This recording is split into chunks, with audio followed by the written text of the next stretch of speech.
Hello everyone, my name is Mai Ao. I'm a technical artist at SideFX Labs. Welcome to this talk. Labs is a part of Houdini that's primarily focused on real-time development.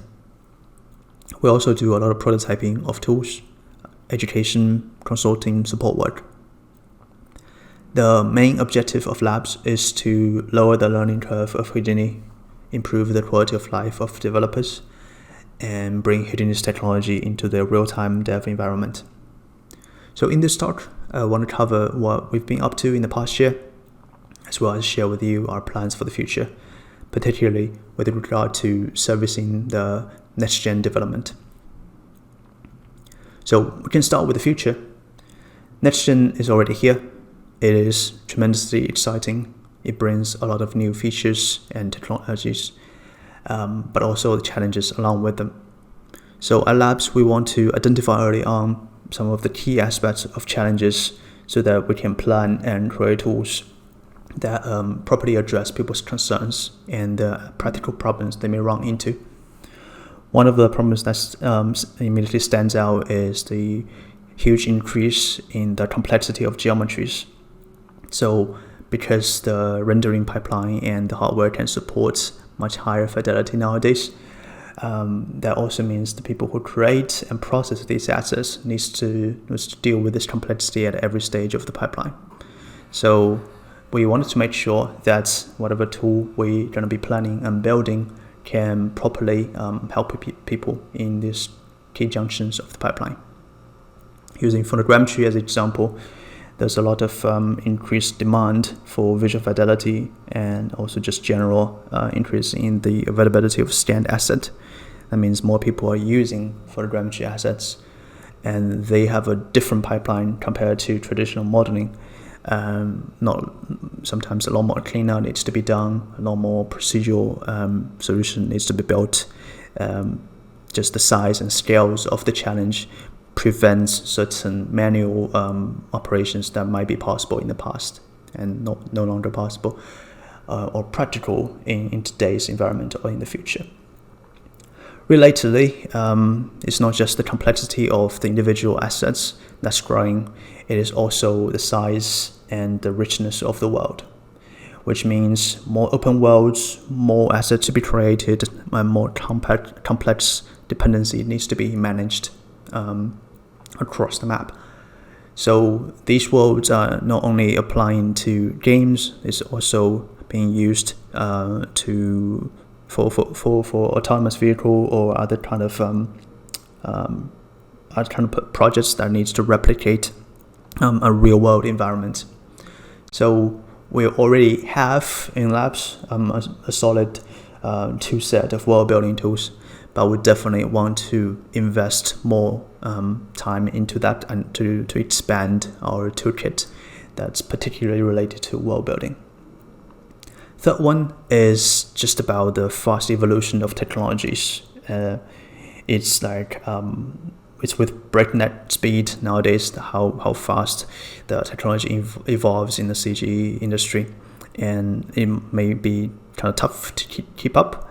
The advantage of working at SideFX, a software company like us, is that we have certain vantage point thanks to the feedback and communication we get from customers. So we're seeing the problems that everybody's facing so that we can use that information to properly prioritize and figure out what people care about, what are the things that's most important. They all trickles down into our planning, so that when we plan for tools, we want to make sure that whatever we're building are going to be working seamlessly with the technology that people want to adopt. So the fourth one, when it comes to tools, our philosophy in the future is really about making tools that can help you make your tools easier. So there is a spectrum of complexity when it comes to tools. There are very low level, high performance mathematical, you can think of it that way, tools that does certain operation. Then there are very advanced, comprehensive tools at the user's end, where you may see featured in GDC talks on like massive AAA games. So our objective really is to make that kind of transition from low-level tools to high-level complex tool easier for more people by providing tools that sort of situate in the middle, that is hopefully like high performance, relatively lightweight, and flexible, so that they are like these modular pieces that perform as a task with ease and easy to use for you, so that you can use them like little pieces to construct the tools that you need, because we can't just build the end tools for people. For every different project, the needs are quite different. Especially when, as a technical artist, when you make something, you need to talk to your team and you talk to your artist about what kind of what kind of UI, what kind of interaction you want.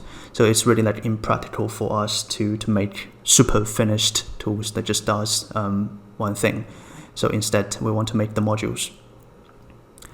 So fifth one is just overall our high-level perspective of what we're doing here. We don't just want to provide you with tools, HDAs, assets.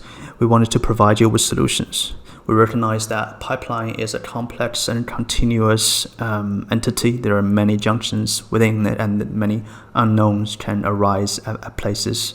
So when you talk to us, when we provide you with our service and help, we want to do more than just give you tools that solve problems at individual places along your pipeline, but try to paint a more a complete picture and try to answer as many of those pipeline unknowns as possible for people who work with us, as well as through information that we share publicly that can benefit just anyone.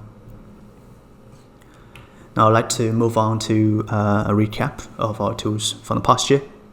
So let's start with world building. The first one is a very cool tool, Pivot Painter. This is an upgraded version, Pivot Painter 1.1. It implemented the second iteration of Unreal's Pivot Painter specifications. So this technology is used in the Matrix demo.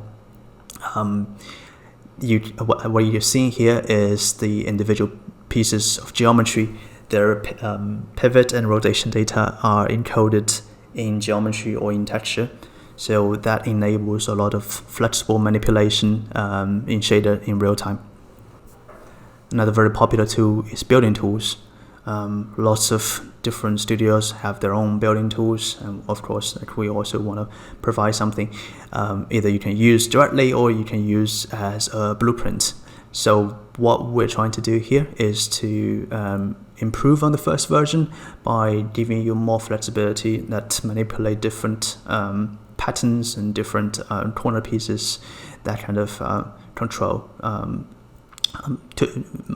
added to the whole user interface.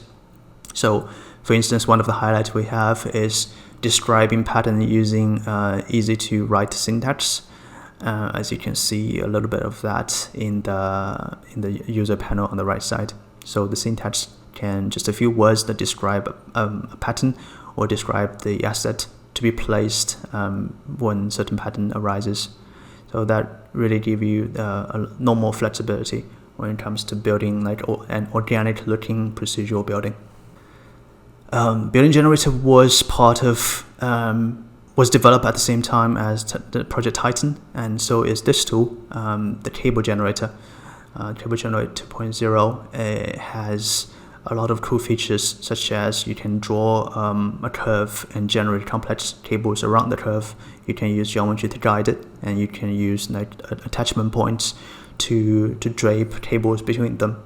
And you can see here, it doesn't just generate simple, let's say like rigid looking cables. It actually tries to generate more organic looking cables that has main cables and secondary cables wrapped around them. And there's two ways of applying like the fillets. One is a pseudo version of fillets that's much cheaper, and we also have a simulated version of fillets that resolved collision much better and also looks more organic. It's a choice between basically speed and look. Another tool we have is Edge Smooth Swap. So this tool, as you can see here, demonstrates one of its usages where you can turn high-res, on the left it's a photogrammetry asset, into a stylized asset by smoothing and simplifying the edges. This tool has also some very interesting use cases when you use it in conjunction with some other labs tools. You can use it to create effects patterns, because the way it smooths its edges really sometimes do very wonderful and unexpected things to the geometry. Spectral feature transfer is a tool that takes details from a source surface and move it to the target. The way it takes it is that it extracts certain band of frequency from the source. In this demo you are seeing here is to extract the high frequency data from the source to the target. As you can see, the target originally was very smooth, whereas the source is very bumpy, a lot of high frequency mesh details in there. So through a little bit of algorithm, we can extract that high frequency information and reapply it to a completely different surface. So actually the surface shape doesn't necessarily have to look so similar. They don't have to be squares, they don't have to have the same size. You can, let's say, take the details on a plane and apply it to the trunks of a tree or something like that. And next tool on character animation is Unreal Groom Export Sort. So what this does is to take the strand-based hair grooms from Houdini and export it as a limbic into Unreal, based on Unreal's groom specifications. Loops from selection SOP is an sort of a UX improvement on certain tools that we already have. But the main thing that we have here is the simplicity of interaction. So you can click on one edge, and that should be sufficient information to define what is the edge loop. So if you are in the edge loop mode, you click on one edge, the edge loop is parallel to the edge that you selected. If you're in the quad loop mode, the quad loop that's going to be selected is basically perpendicular to the edge. So your edge defines a cross-section of that stripe. So traditionally, sometimes when you need to select edge, you need to click multiple times, hold down hotkeys. With this, you just need to click once, and it selects the edge for you. It also takes edges from upstream groups. That means you can proceduralize this process. You don't have to manually select the edge. So on the left side, you can see that the top left one is selected by hand, but the bottom left one is selected procedurally based on the existing solution coming from the top left. It just changes from edge loop selection to quad selection. As you can see here, you can also apply pattern selection, checkers, or control how long you want to expand from both directions of your original selection.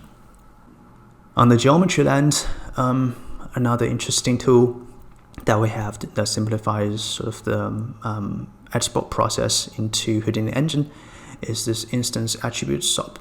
So what this does is to give you a quick and easy way to set the basic attributes needed for instance points, such as scale, rotation, and everything. You can also control the variations of the assets assigned to each point, so that you can assign different assets into a point cloud. Then this tool will configure the attribute necessary for import into the game engines, be it Unity or Unreal.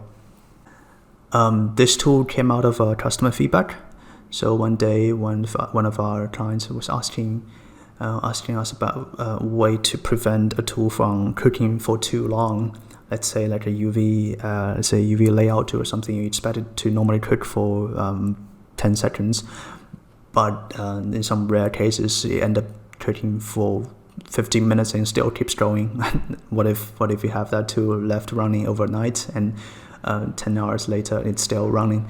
So we need a solution to handle situations like that, and we created a tool called Cook with TIMEOUT. So this is a subnet wrapped around by a topnet, which is use the PDG local scheduler to control the timing of how long a task is allowed to execute, so that you can set the timer. As you can see on the top right, you can define it with minutes or seconds, and basically when the time runs out, the task will be marked as failed. It will not go on forever. This also can prevent you from running into the dreaded what I call the white screen of death with Houdini. Is when the application becomes unresponsive, you just get this white screen, and if you haven't saved your work before that, it can be quite tragic. Basically, you can't save, and it's not going to create a crash file. But with this tool, and when you run certain sort of sensitive or finicky nodes that might cause that kind of crash, it won't be a problem anymore, because with TOPS, it's going to run the process in a different process, so like your current session will still be interactable, and you won't lose your current session, and you won't lose your work, most importantly. First, unshared SOP. This does the job of the group SOP, which can identify unshared edges, points, primitives. The need for this tool is I ran into situations where I need to use the group SOPs on an extremely complex photogrammetry asset, which during the cleanup process I need to identify, as you can see, hundreds of thousands of unshared points. For some reason, the original group SOP will take dozens of minutes to compute a super expensive task like this. So we created a new render-based tool that can do the same task in dozens of seconds instead of minutes. So that can come in quite handy when you're dealing with extremely heavy geometries, such as photogrammetry assets. Another tool we have in the geometry land is to transfer edge group from reference. So the story behind this is when you have a piece of geometry and you want to identify edge groups, of course you can select it, but sometimes you want to procedurally set at the edges that you want, and that requires you to run some kind of clever algorithm or simulation or something like that on the geometry, and that geometry might need to be different than the original one. As you see in the center, you might need to evolve that geometry in a completely different location. That means when that tracing and finding of that edge shape is done, you need to transfer back the shape you identified.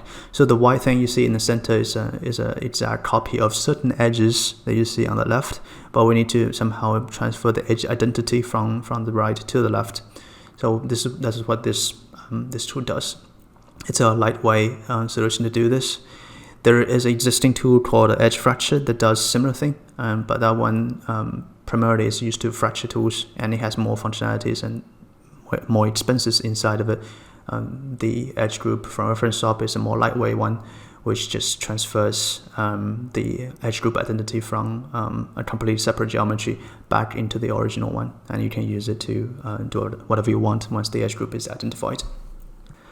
Cluster refine SOP is used to refine the boundaries between clusters. Clusters can be quite useful sometimes when you want to decompose a large asset into different pieces. There are point-based clusters, there are primitive-based clusters, but either way, one of the common issues that you might run into is along the border of different clusters. You might see zigzag patterns of, let's say in this example, you can see on the left that there's one magenta triangle that just sticks out from the border and makes the border look very unsmooth. So this tool has multiple options that you can choose from to define how you want to refine that border and to get a much smoother result that you can see on the right. This prevents a lot of problems that you might run into when working with clusters. This particular example you see, it's not that bad since like one of the edges actually connected to the magenta side, but practically speaking, you might run into issues where there's not even an edge connected to the magenta side. It's just like a single point. For instance, like this triangle that you see here can be set as a cluster of this piece, so you will have a very strange shape. So this tool will resolve stuff like that as well. Volume detail attribute SOP is a way to manipulate the visualization of volumes in the detail attribute of the geometry. So that's where actually a lot of controls for volume visualization resides in. volumes can be very expensive. You don't want to always use a different visualization software to change the look of it every time. That requires a lot of retricking and things. So this is also another lightweight way to manipulate the look of it to make volume turn into grayscale, for instance, to make it remove the emissive component of it, or to have it display the surface normal. All these things can be done by changing whatever's written in the detail attribute. For volume that's colorized using ramps, which is slightly more complicated when you're working with ramp. For instance, if the color of the volume is solid, it's relatively simple to convert that back into something grayscale. But when you have a ramp, you basically have a lot of keys along that ramp. But luckily, those keys are just defined in the dictionary attribute, and all we need to do is to go inside the dictionary and turn every key of that ramp into its corresponding grayscale value. Another volume-related tool is volume transform properties.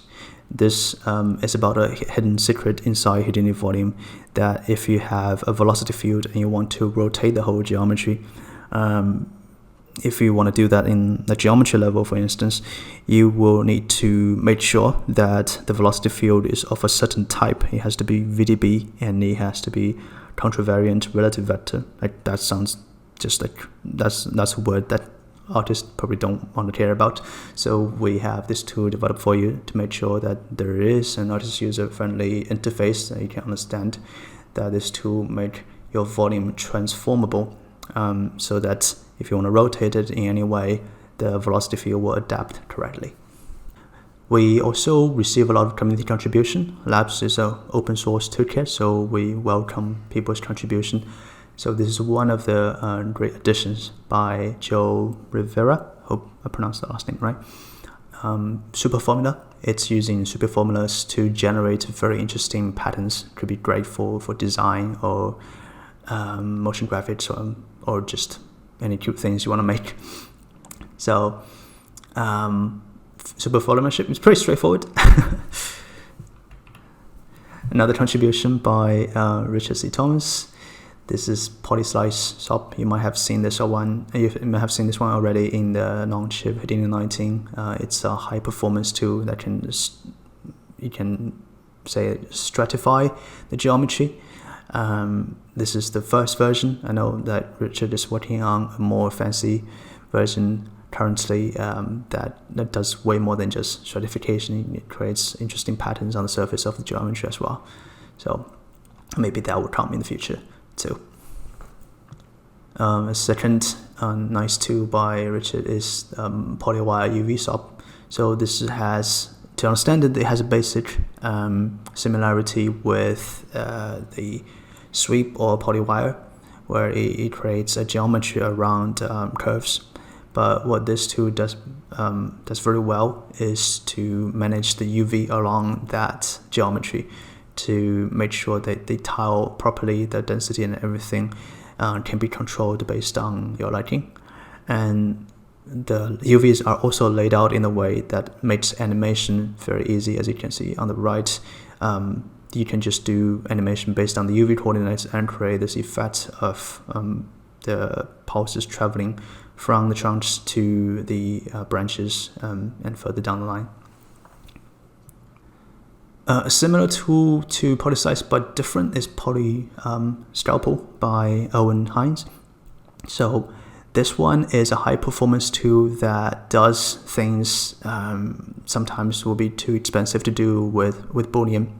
So it cuts regular geometry, it cuts polywires, and it can do cuts in many different orientations, and it adds the points that's needed to achieve the separation of the pieces. So there is a lot of precision controls that you may have in order to achieve both performant and precise cuts, and the transfer and propagation of attributes and groups are also managed very well. So it can be a very handy tool for you. Texel density 1.1 is an improvement over the UI and certain functionality of the original texel density SOP. So the main difference is that the expression of texture density here is slightly different. We assume that you have a target texture density in mind. Let's say 300, then you can force everyone to try to target the 300 texture density. Because texture density is tied to the realistic world size of your mesh. So if your geometry is true to scale, you can set the input geometry scale to 1. Then the texture resolution, this is the two pieces of information that you need to express what the texture density is. Then the rest of it can be adjusted to fit your target. But we also introduced this idea of the ideal texture density, because this tool does not have the ability to unwrap and smooth all the local areas within each island. This tool makes sure that each separate island has the correct average texture density, but it cannot make sure each individual primitive within each island have the texture density, because that's a much more complex task and it will be handled by different tools such as remove and calculate UV distortion. Relatedly, another UV tool is UV island partition SOP.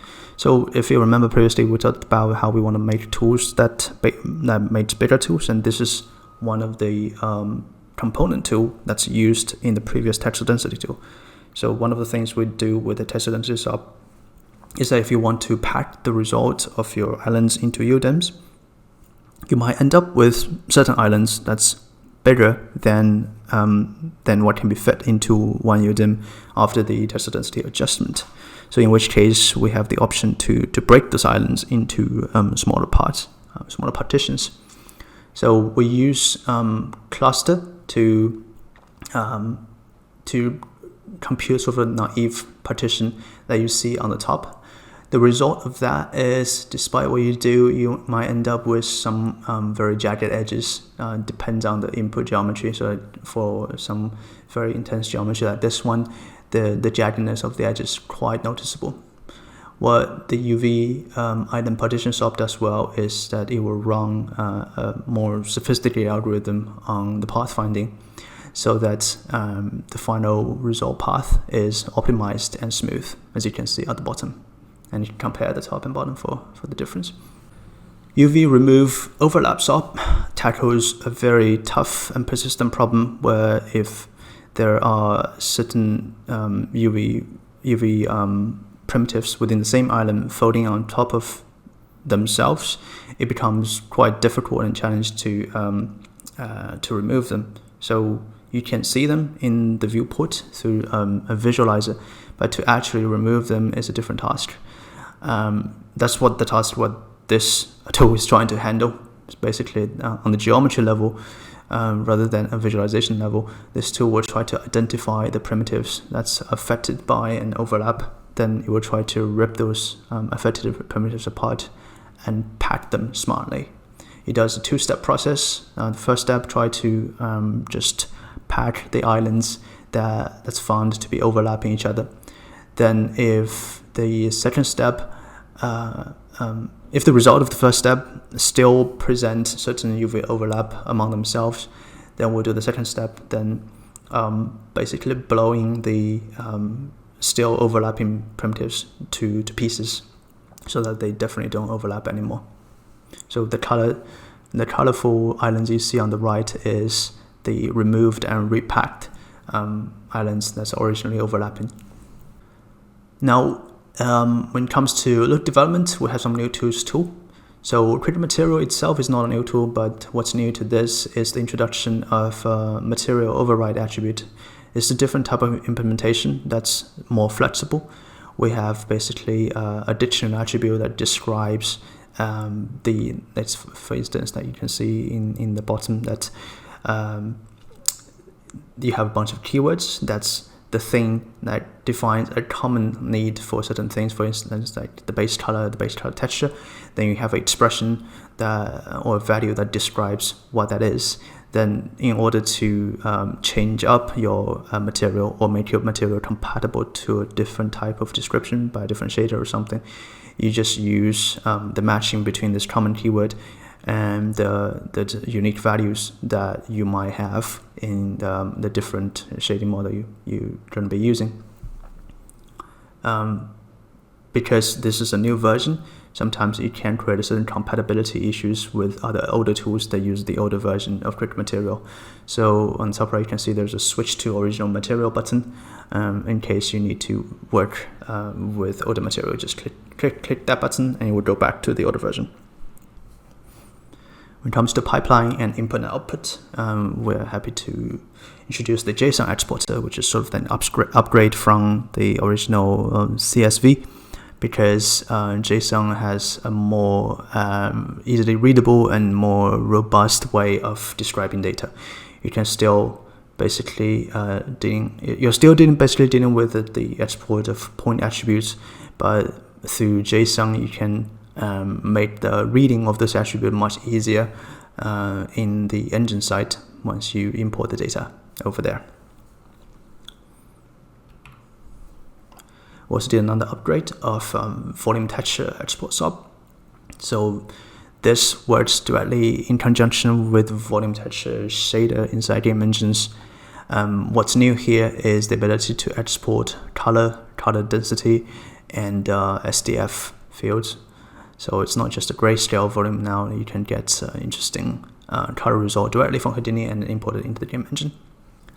Capture and embed utility tool allows you to take a snapshot of anything, whether that be an image, a cat image from a web browser, or just a screenshot of your working result inside the Houdini viewport, and this will embed that image into the network editor and the HIP file. So when you send the HIP file for someone else, the useful information in the image will be present there.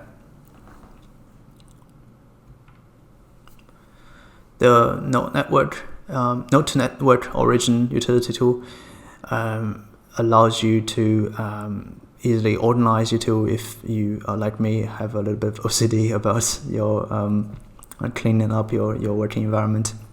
So one of the common issues is when you drop down a shelf tool or something like that, the placement of the shelf tool nodes will knock your original work out of place, and that might drive you crazy, as it did me. So now this tool will allow you to basically set one node, and it will move that node to the origin of the network, and it will also smartly move everything else with it. That includes images, comment boxes, network boxes.